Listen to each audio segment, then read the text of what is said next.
La juge était à quelques secondes de finaliser mon divorce quand ma fille de 7 ans a levé sa petite main et a murmuré « Madame la juge, puis-je vous montrer quelque chose que mon papa ignore ?» La salle d'audience a d'abord ri discrètement. Les gens bougeaient sur leur siège. Quelqu'un a toussé. La juge, une femme qui avait vu toutes sortes de désastres familiaux, a esquissé un sourire. Ma puce, c'est une salle d'audience, dit-elle doucement. Nous n'avons pas l'habitude de. Mais. Ma fille sortait déjà cette vieille tablette rose, celle avec l'écran fissuré. Celle que je lui avais achetée il y a 3 ans pour les appels Zoom d'anniversaire avec ma mère. Elle la serrait contre sa poitrine comme si elle pesait 50 kilos. J'ai enregistré quelque chose, dit-elle. Je ne l'ai pas fait exprès, mais je pense que vous devez le voir. Mon ex-femme, Sarah, est devenue livide, comme si chaque goutte de sang avait quitté son visage en moins d'1 seconde. Et c'est là que j'ai su que, quoi qu'il y ait sur cette tablette, cela allait tout changer. Laissez-moi reprendre depuis le début. Je m'appelle Matt. J'ai 34 ans. Il y a 2 ans, j'étais contremaître de chantier et je gagnais bien ma vie. Pas riche, mais à l'aise. J'étais mariée depuis 12 ans à une femme aux côtés de qui je pensais sincèrement vieillir. Sarah et moi nous sommes rencontrés dans un dîner. Elle était serveuse. J'avais 22 ans, j'étais couvert de poussière de plâtre, et je commandais un café à 2 heures du matin après un service de 16 heures. Elle s'est moquée de mes bottes. Je suis tombé amoureux sur le champ. Nous avons eu notre fille Lily quand j'avais 25 ans. Sarah voulait rester à la maison avec elle, alors j'ai enchaîné les doubles services, les week-ends. J'ai raté des anniversaires. J'ai raté des réunions parents-professeurs. Mais chaque matin, absolument chaque matin pendant 12 ans, j'ai préparé le déjeuner de Lily.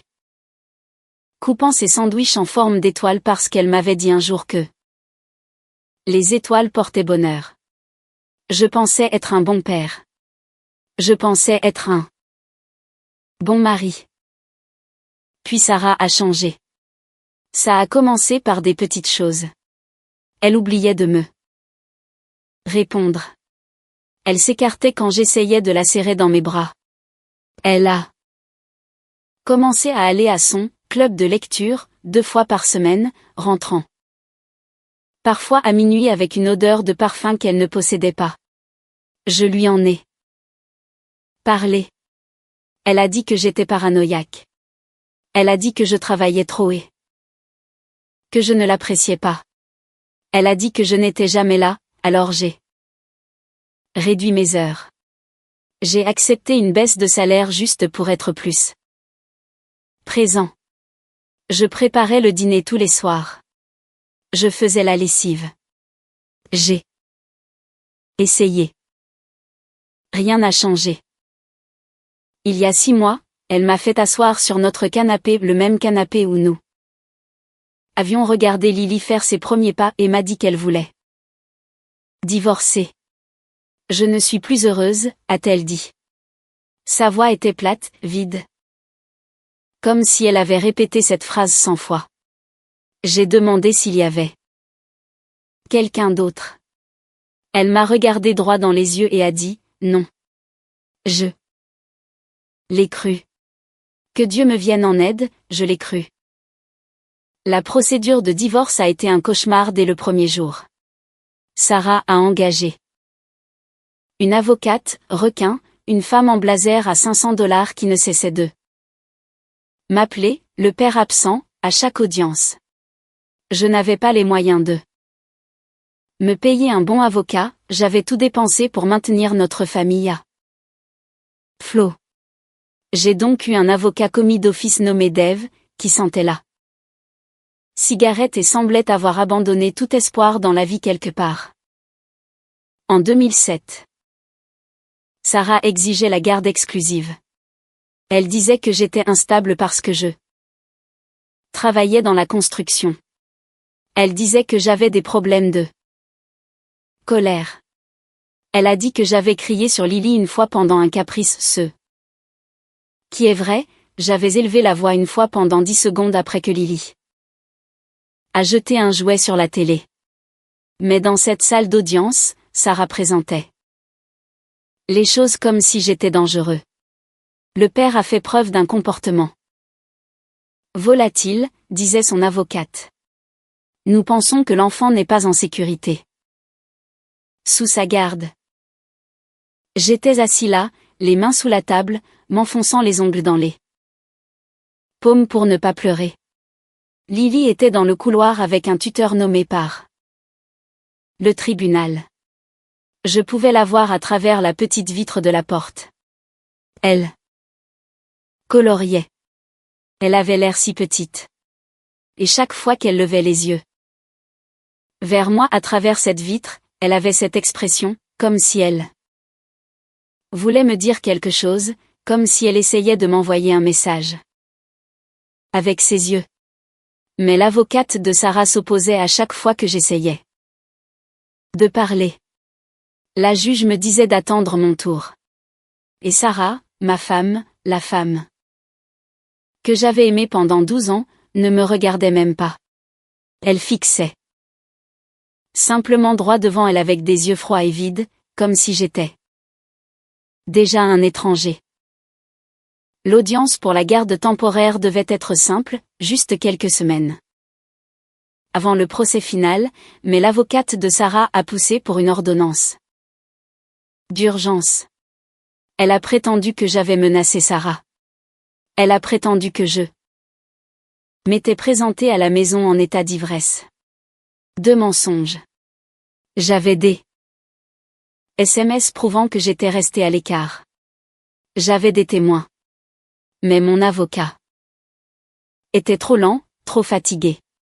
Il n'a pas réagi assez vite. La juge a accordé à Sarah la garde exclusive temporaire. Je pouvais voir Lily 2 fois par semaine, sous surveillance, pendant 2 heures. Je suis rentré chez moi ce soir-là et je suis resté assis dans mon camion dans l'allée pendant 45 minutes, fixant simplement le volant. La maison était vide. Sarah avait déjà déménagé la plupart de ses affaires.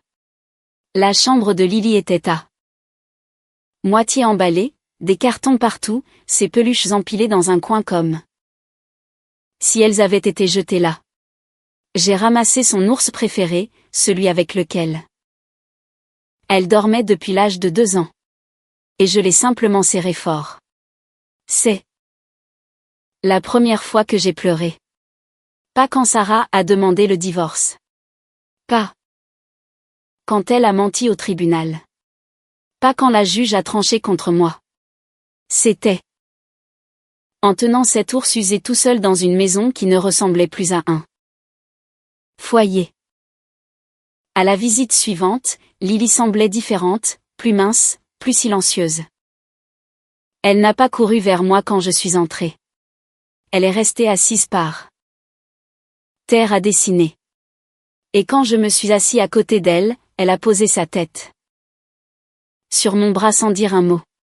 Ça va, ma puce, ai-je demandé. Elle a hoché la tête, mais ses yeux disaient autre chose. C'est alors que je l'ai remarqué. Elle avait un bleu au poignet. Petit, jaune-vert, comme s'il était en train de guérir. Lily, qu'est-ce qui est arrivé à ton bras? Elle a baissé sa manche. Rapidement. Trop rapidement. Je suis tombée, a-t-elle chuchoté, mais elle ne voulait pas me regarder. J'ai signalé le bleu à mon avocat. Il a dit que ce n'était probablement rien. Il a dit que les enfants tombaient. Il a dit que si j'insistais trop, l'avocate de Sarah m'accuserait de harceler la mère. J'ai appelé les services de protection de l'enfance moi-même. Ils sont venus à mon appartement 2 jours plus tard. Une femme aux yeux bienveillants avec un bloc-notes m'a posé beaucoup de questions. J'ai répondu à tout. Je leur ai donné des noms, des dates, tous ceux dont je pouvais me souvenir. Ils m'ont dit qu'ils enquêteraient. 3 semaines plus tard, ils ont classé le dossier. Aucune preuve de maltraitance. Je perdais la tête. Chaque nuit, je restais éveillée à rejouer chaque interaction, chaque regard, chaque mot que Sarah avait prononcé. Et plus je les rejouais, plus je réalisais que rien ne collait. Elle était distante depuis un. Elle avait commencé à cacher son téléphone. Elle allait à ses soirées de club de lecture. Et Lily, ma douce Lily, si bavarde d'habitude, était devenue complètement silencieuse. Quelque chose ne allait pas. Je ne pouvais simplement pas le prouver. L'audience finale était prévue un mardi. Je me suis présentée dans mon seul costume, celui que j'avais porté pour les funérailles de mon père. Sarah est arrivée dans une robe couleur crème, les cheveux parfaits, le maquillage impeccable. On aurait dit qu'elle allait à un brunch, pas qu'elle était en train de détruire notre famille. Lily était assise au fond avec le tuteur. Elle tenait cette tablette rose, celle qui était fissurée. Je me souviens avoir pensé que c'était bizarre qu'elle l'ait apportée, les enfants n'apportent pas de tablette au tribunal d'habitude, mais je n'y ai pas prêté plus d'attention. Pas avant qu'elle ne lève la main. Le tribunal va maintenant entendre les plaidoiries finales avant de rendre une décision sur la garde permanente, a déclaré la juge. L'avocate de Sarah s'est levée. Elle a ajusté son blazer. Elle m'a regardé comme si j'étais un déchet. Madame la juge, la mère a fourni des preuves substantielles de l'instabilité émotionnelle du père et de son incapacité à offrir un environnement sûr. Nous demandons la garde légale et physique exclusive, avec uniquement des visites surveillées. La mère demande également que le père paie une pension alimentaire et couvre les frais d'avocat de la mère. Mon avocat a commencé à s'y opposer, mais avant qu'il ne puisse prononcer deux mots, Madame la juge. Tout le monde s'est retourné. Lily était debout. Sa petite main était toujours levée. Le tuteur essayait de la faire rasseoir, mais Lily ne bougeait pas. Madame la juge, répéta-t-elle, plus fort cette fois. Sa voix tremblait, mais elle ne pleurait pas. Puis-je vous montrer quelque chose que mon papa ignore? La salle a ri discrètement. La juge a penché la tête. Ma puce, c'est une salle d'audience. Nous n'autorisons pas habituellement les enfants à présenter des preuves. Je sais, a dit Lily. Mais j'ai enregistré quelque chose. Je ne l'ai pas fait exprès, mais je pense que vous devez le voir. Le visage de Sarah est devenu blanc. Pas pâle, mais blanc comme si on l'avait effacé. Lily, assieds-toi, a sifflé Sarah. Tout de suite. Lily a regardé sa mère.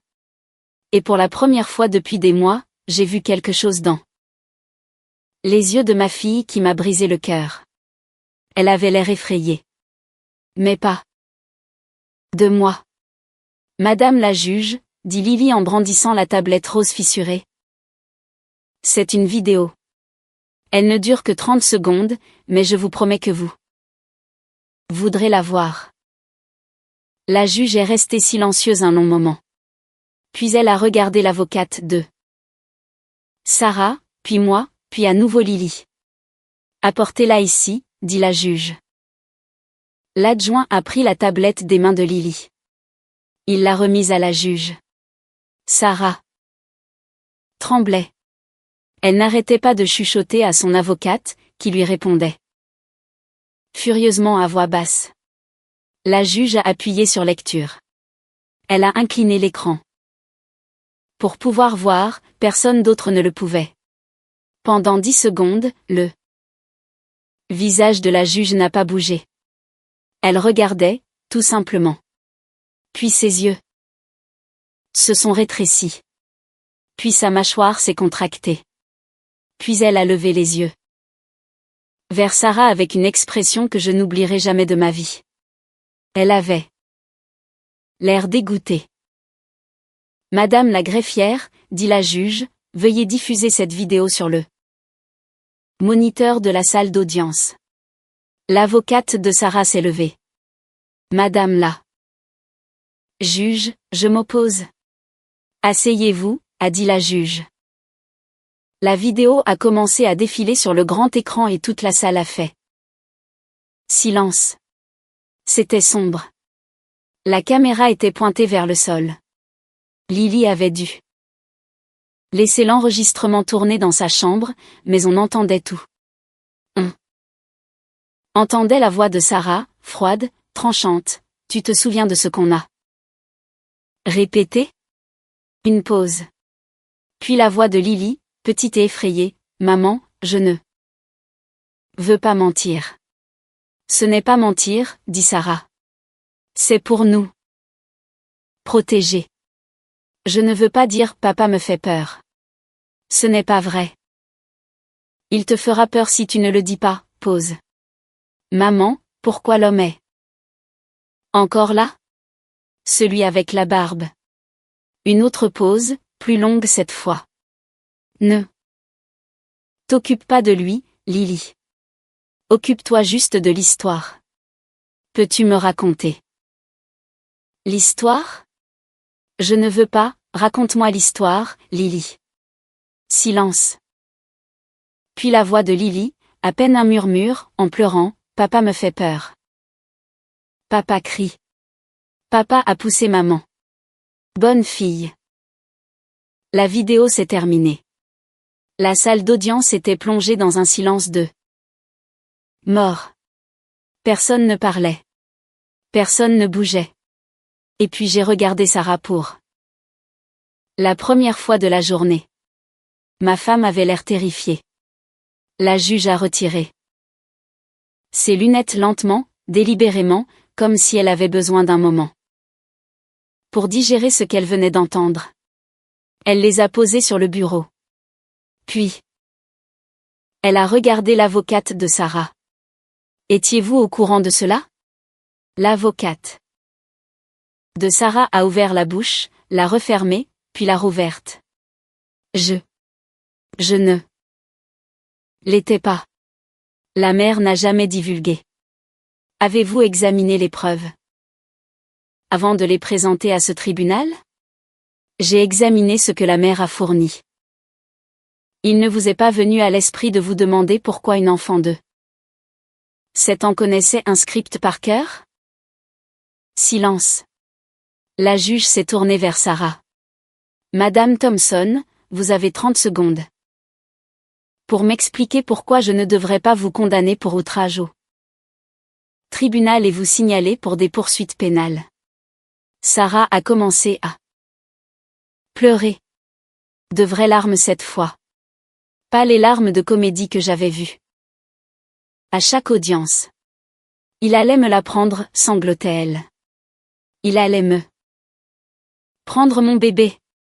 Madame, votre mari a demandé un droit de visite. Classique. Il n'a jamais demandé la garde exclusive. C'est vous qui l'avez fait. Sarah ne pouvait pas répondre. Elle continuait de pleurer. Et Lily, ma courageuse, brisée et magnifique Lily, est passée devant sa mère sans un seul regard.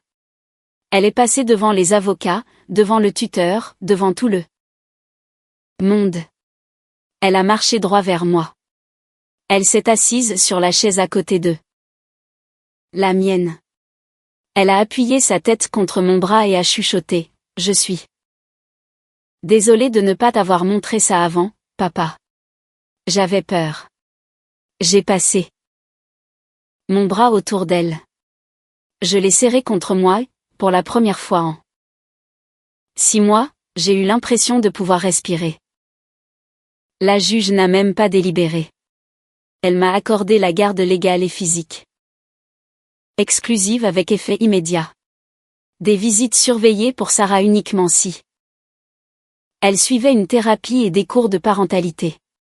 Et elle a ordonné une enquête immédiate sur « l'homme avec la barbe », mentionné par Lily sur l'enregistrement.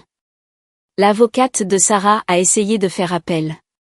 La juge l'a déboutée avant même qu'elle ait fini sa phrase. Puis la juge a regardé Lily. Sa voix s'est adoucie. Ma puce, j'ai une dernière question pour toi.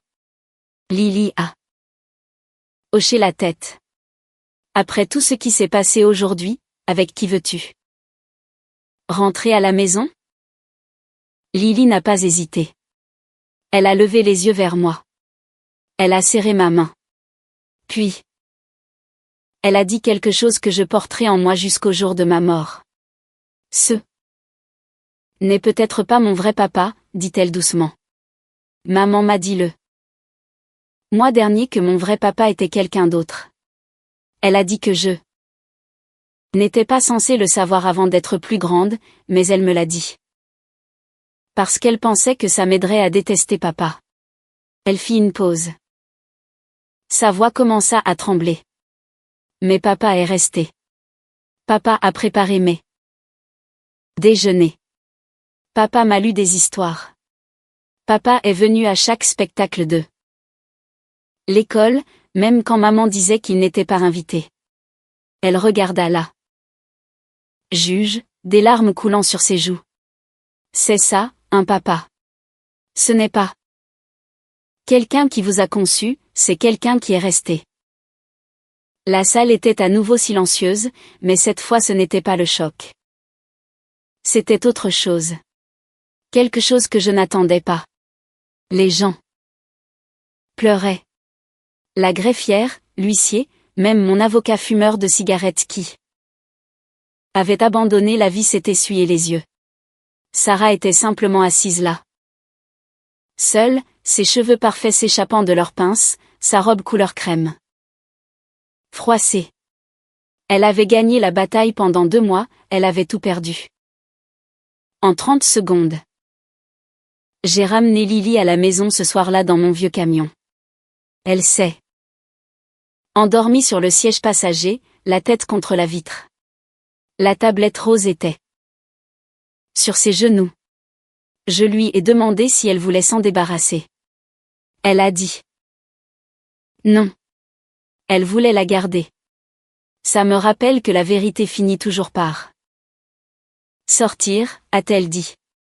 Elle a 7 ans. Elle ne devrait pas avoir à savoir ça.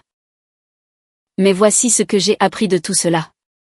Voici ce que je veux que tous ceux qui regardent comprennent.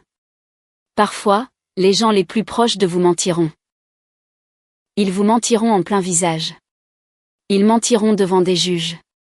Ils mentiront à vos propres enfants. Et vous aurez envie de hurler. Vous aurez envie de vous battre. Vous aurez envie de tout brûler. Mais ne le faites pas, car la vérité n'a pas besoin que vous la défendiez. Elle a juste besoin de temps.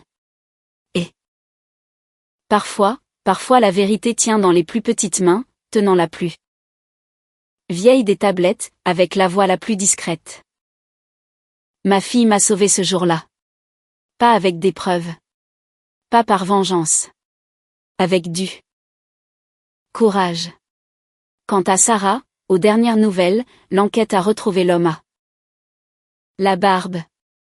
Il avait un casier, fraude, usurpation d'identité.